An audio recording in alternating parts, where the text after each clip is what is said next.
Halo semuanya, selamat pagi. Ini perkenalkan saya Didi ya. Ini saya baru perjalanan ke sekolah. Jadi tadi dari nganterin anak terus nganterin istri. Ya maklum ya kalau saya nggak lihat ke situ. Mohon maaf karena sambil nyetir ya. Nah ini saya mau ngobrolin apa nih?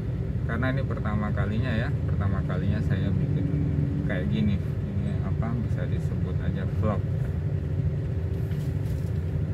Oke, tadi pagi saya dengar berita ya sambil jalan tadi beberapa teman tidak masuk kerja.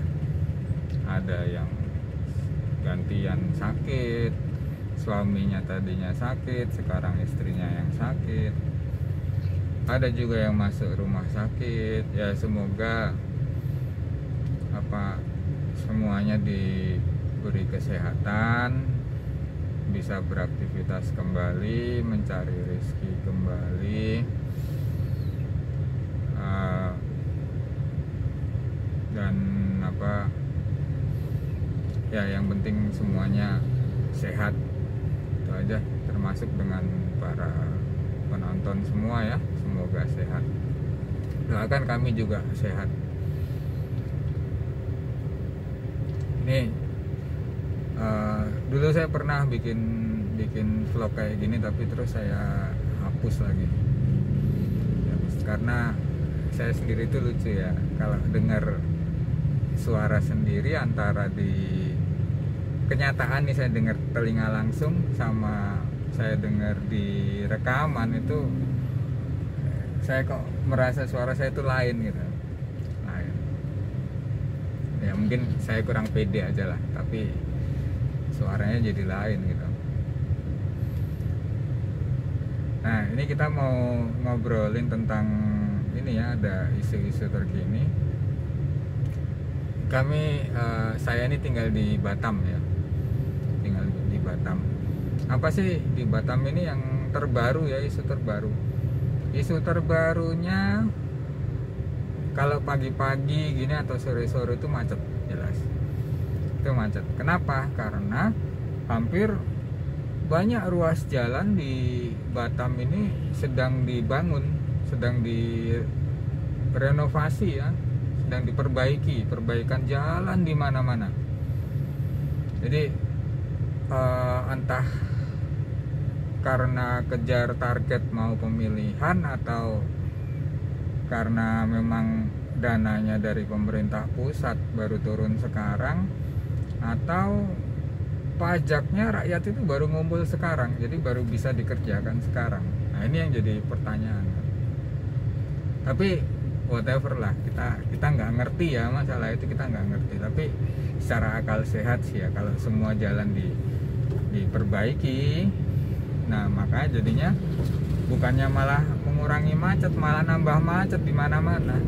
Ya kalau jalan diperbaiki terus kemudian macet itu wajar ya, tapi ini masalahnya hampir semuanya diperbaiki. Cobalah, kalau saya sih bisa kasih usulannya gini ya, konsentrasi dulu ke satu yang paling banyak macetnya. Contoh ya di daerah Tiban ya, daerah Tiban itu dari mulai mana? Dari mulai depan Ciptapuri sampai belokan Tiban Ayu yang sebelum Tiban Kampung itu.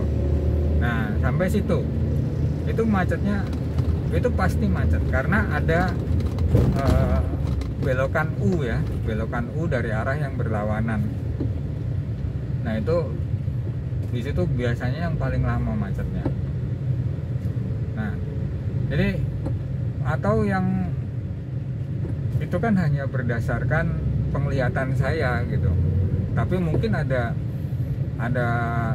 adalah histori kemacetan. Kita kalau buka Google Map aja kita bisa tahu kok mana yang macet mana yang enggak kan jalannya. Nah jadi mungkin ada historinya yang macet mana, nah itu dulu lah yang diperbaiki. Kalau nggak ada jalan alternatif ya terpaksa di situ macet gitu, tapi kan sementara, jadi tidak apa, tanggung-tanggung gitu loh, nggak tanggung-tanggung. Karena ya kalau tanggung-tanggung semuanya macet ya kayak gini nih. Saya tadi berangkat jam 6:30, ini 7:30 belum nyampe sekolah. Jadi 1 jam di perjalanan ini, mungkin sampai sekolah nanti jam 8-an ya, sekitar jam 8, setengah jam lagi. Karena apa? Ini saya baru mau sampai Panbil ya, baru mau sampai Panbil tadi dari belokan ke Primol. Nah nanti Panbil nanti macetnya luar biasa. Kenapa? Di situ ada PT, wajar ya kan? Itu wajar. Ada PT, kadang macetnya sampai lama sekali. Ya, itu memang sulit ya, sulit. Tapi mungkin ada solusi lain dari para pemimpin atau wali kota. Ayo, silahkan. Coba kita bertanya lagi kepada diri kita. Kalau kita sebagai pimpinan, ya saya juga pimpinan di sekolah, kita bertanya lagi, kita ini melayani siapa sih? Gitu. Kita melayani siapa? Ya kan? Kalau saya sebagai kepala sekolah, saya melayani siswa dan orang tua siswa, dan juga teman-teman guru gitu. Kalau Bapak Wali Kota, ya tentu saja yang dilayani adalah rakyatnya, masyarakatnya. Ya, jadi bukan yang dilayani bukan kepentingannya untuk nyalon ya. Ini istrinya dari Wakil Gubernur Kepri mau nyalon jadi Wali Kota Batam. Nah, suaminya yang sekarang jadi wali kota mungkin mau nyalon ke provinsi jadi gubernur. Nah ini ya itu terserah lah ya, itu terserah. Tapi kayaknya kok pembangunan jalan yang nanggung-nanggung ini kok kayaknya ada sesuatu gitu loh, ada sesuatu yang berkaitan dengan itu. Oke, kita itulah sekedar apa sedikit keluhan di kota Batam ini ya. Yang kota Batam ini luar biasa ya, luar biasa. Saya sendiri nyaman sekali tinggal di sini ya, nyaman. Nah ini sebentar agak macet nih. Nah, baik. Isu yang lain apa ya? Saya tuh ngikutin yang apa kemarin kasusnya pesulap merah itu lawan Gus Samsudin ya, Gus Samsudin Jadab. Nah awalnya ketika si Marcel ini atau pesulap merah ini datang ke Padepokan Gus Samsudin, itu saya pikir memang waktu itu kok nggak sopan ya gitu kan, kok kayaknya kurang sopan ya. Tapi ternyata itu sudah janjian loh, udah janjian. Jadi apalagi gitu loh, kalau mau datang ya datang katanya gitu kan, mau datang ya datang, mau pembuktian ya pembuktian, mau perang ya perang. Lah itu kan sudah berarti sudah janjian dan tidak ada masalah di situ gitu loh. Tapi yang terjadi kemudian apa? Yang terjadi kemudian tidak boleh dilakukan pembuktian, ujung-ujungnya gitu kan, dengan alasan dimintain KTP lah, macem-macem lah.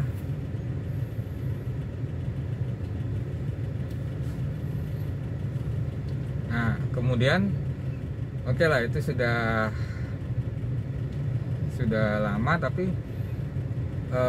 terus si dua-duanya bikin YouTube juga yang intinya keduanya saling mengcounter ya, saling mengcounter. Saya amati nih YouTube-nya Padepokan Nur Zat Sejati ini, punya Gus Samsudin sama Marcel ya, pesulap merah ini.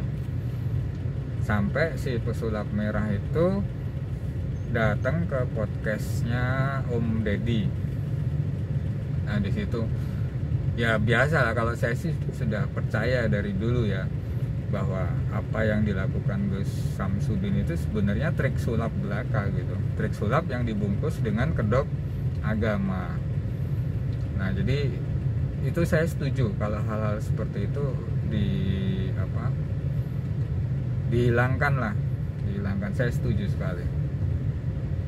Nah tapi kemudian oke lah, baru tadi malam saya ini suka telat kadang-kadang ya. Baru tadi malam itu saya buka lagi YouTube dan saya kaget gitu. Ternyata kemarin sore itu padepokannya Gus Samsudin itu ditutup oleh masyarakat gitu. Masyarakat situ sendiri yang menutup gitu. Nah, baru mereka berani bilang di situ bahwa ada penipuan gitu kan, abal-abal lah, ada orang yang pakai pakaian mirip Gus Samsudin ya, itu di depannya dia ada kardus tulisannya Gus Dobol gitu kan. Nah ini luar biasa sekali. Jadi tapi kenapa nggak dari dulu sih? Kenapa nggak dari dulu berani mengungkapkan itu gitu loh? Apa mungkin meleknya baru sekarang gitu kan? Nah itu. Jadi kalau flashback lagi ketika Marcel datang itu dia dihadang oleh massa juga di situ, dihadang oleh masyarakat di situ gitu loh. Nah ini masyarakatnya yang mana gitu? Tambah ada yang mau mukulin juga, ada yang mau mukul. Nah ternyata itu mungkin katanya sopirnya Gus Samsudin sendiri. Nah, ada pengacaranya datang lah. Nah kemarin itu pas penutupan ini masyarakat banyak berkumpul di situ dan mereka menuntut untuk segera ditutup pada saat itu juga. Kemudian santri-santrinya disuruh pulang semuanya. Santrinya suruh pulang semuanya. Nah, jadi intinya maunya ditutup permanen gitu. Nah, tapi kemudian dibilangnya ditutup sementara. Ya semoga aja permanen lah, kayak gitu-gitu nggak ada lagi lah. Nggak ada lagi. Karena luar biasa ya. Bayangkan itu bisa mungkin jutaan ya rupiah yang keluar atau bahkan miliaran yang keluar dari masyarakat dan kemudian yang intinya tertipu gitu, tertipu oleh si Gus Samsudin ini. Tapi kalau ditanya ya mungkin ya perkiraan saya kalau ditanya, lah kamu kok nggak lapor polisi kalau merasa ketipu gitu kan? Biasanya orang-orang kayak gitu tuh bilangnya ya sudahlah, nggak apa-apa, saya ikhlas. Nah akhirnya ya kasus ini nggak bisa selesai gitu.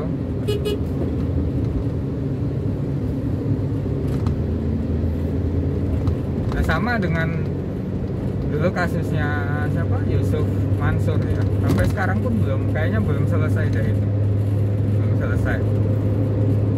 Entah sudah ada yang membawa ke ranah hukum atau apa ya, saya belum ikuti lagi karena tenggelam ya kasus di Indonesia ini, saling tutup menutupi.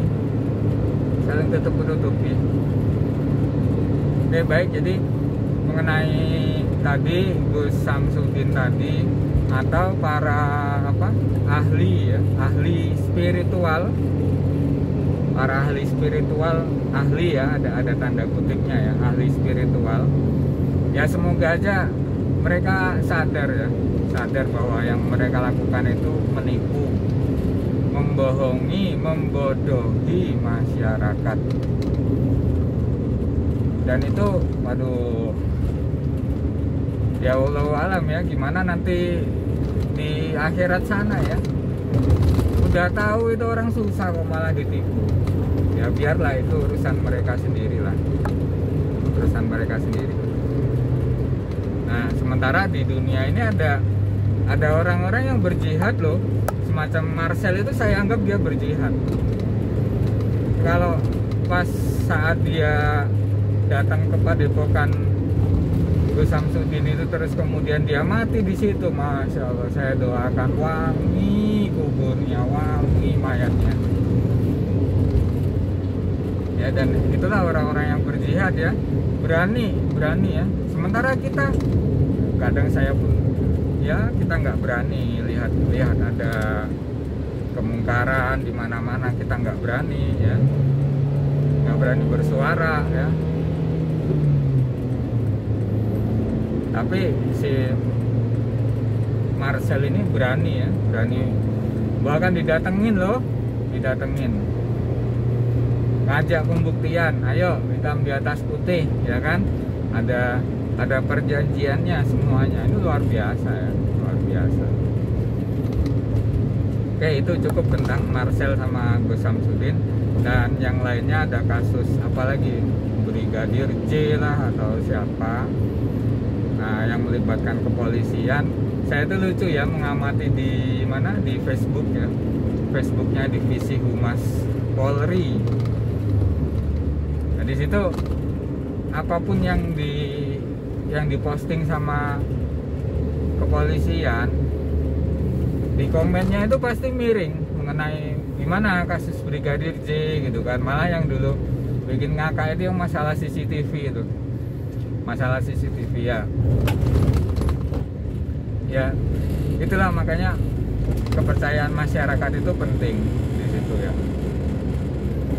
Jadi kalau sudah nggak dipercaya ya mau gimana lagi kan, sulit loh untuk mengembalikan kepercayaan rakyat ini ya, sulit. Jadi semoga aja kedepannya, saya sih percaya ya sama Polri ya, mereka bekerja dengan sungguh-sungguh. Yang mungkin yang begitu itu cuman oknum saja, satu atau dua saja, dan kalau itu terjadi misalnya di lingkungan kerja kita ada yang begitu, sedangkan itu sudah kawan gitu, sudah akrab gitu ya, memang sulit untuk memberantasnya ya. Nah demikian juga mungkin itu yang terjadi di Polri, tapi kita nggak tahu ya, kita lihat saja proses hukumnya bagaimana nanti. Ini saya udah mau sampai ke sekolah ya. Kalau kayak gini nih berarti saya mau belok ke kiri, mau ambil ke kiri karena sedang ada di simpang Barelang.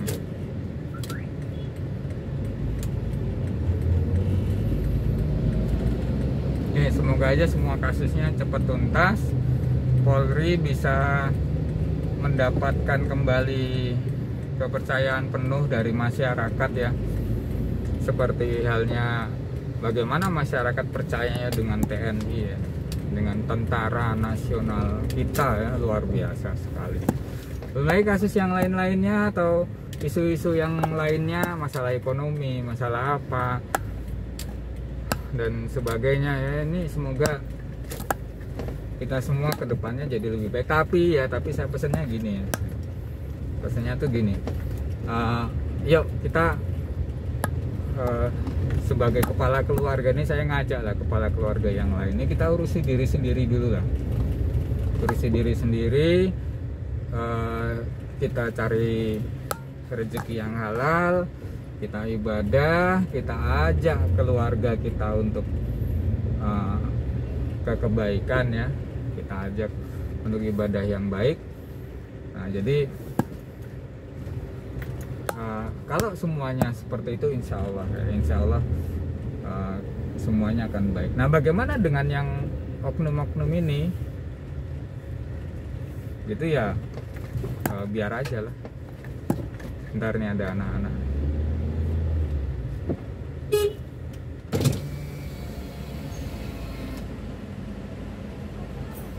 Ya udah kesana aja.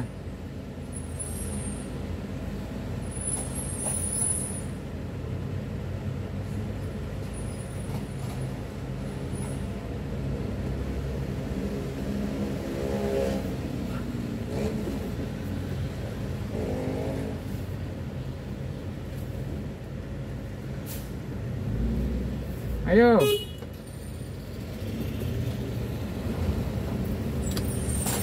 Oke, kita tutup dulu ya. Ya, kita tutup. Assalamualaikum warahmatullahi wabarakatuh.